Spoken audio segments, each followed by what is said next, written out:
We're here with the pitching coach of the Jamestown Jammers and right-hand man to Anthony Barone, and that would be Hayden Carter. Hayden, welcome back. It's good to see you back this year. I know you really helped the pitching staff out last year and had a lot to do with that. But before we get into all of that, talk about your time at Cal State Bakersfield. That's an impressive career that you had there. Yeah, I mean, it was all capped off with a regional appearance after my senior year. I wouldn't trade it for the world. It was a great experience. I loved everything about my time at Bakersfield. It's where I met Coach Brown, met a lot of the teammates that I still keep up with on a daily basis. But yeah, we got to play at a lot of cool places.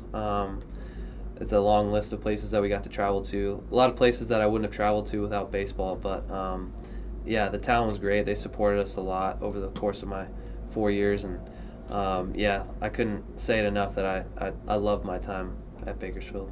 Now, I understand that Cal State Bakersfield wasn't your first choice. No.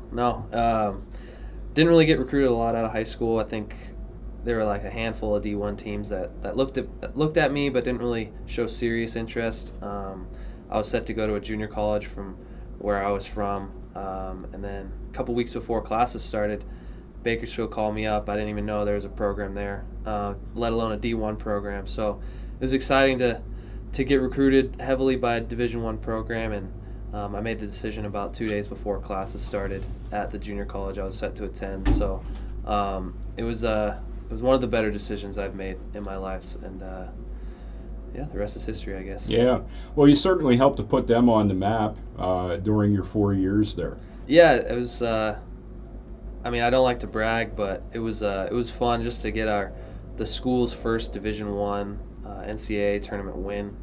That was the last appearance I made as a baseball player. So yeah, it capped off a good 4 years I was there. But yeah, it was fun there. Now, how has your experience there at Cal State Bakersfield and your other coaching helped you coming here to Jamestown and helping these guys out in the PGCBL? Yeah, I think my old coach, Coach Kernan, he never really talked with me about mechanics or the physical aspect of baseball. I definitely matured over my 4 years there, but I think I just learned how to become a better competitor out there. I'm not really the biggest guy in terms of size or velocity or stuff like that, but I learned how to become a competitor and just keep pitching simple. I think a lot of guys tend to overthink while they're out there in terms of like pitch selection, location, mechanics, stuff like that. So I think I've been able to make pitching simple for a couple of guys since I've been here and since I've started coaching, and I think that's a key with pitching, just because, I mean, when guys start thinking about a ton of different things, that's when they lose focus of what's truly important. So I think just over the course of my 4-year career at Bakersfield, I learned how to become a competitor and focus on the stuff that mattered rather than worry about all the nonsense in terms of like velocity and mechanics and stuff like that. So details that don't really matter. Yeah, they do matter. I mean, yeah, you can work on them during practice, but I think once you get into a game environment, just worrying about stuff you can control and keeping the game simple. Just because, I mean, a lot can happen during the game, so just keeping things in your control and keeping stuff simple, I think that helps a pitcher out a lot.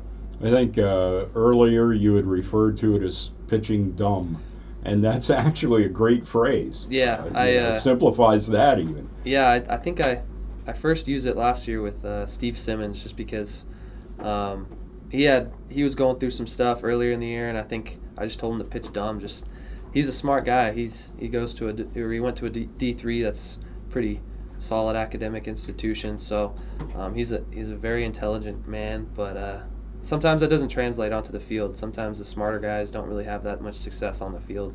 So kind of coined that phrase, pitching dumb, and I wish I used it earlier in my career, just because I think I overthought a lot of stuff when I was pitching when I was younger. So definitely helps guys just see the mitt and throw it at it, just kind of play catch with the glove, I guess. So.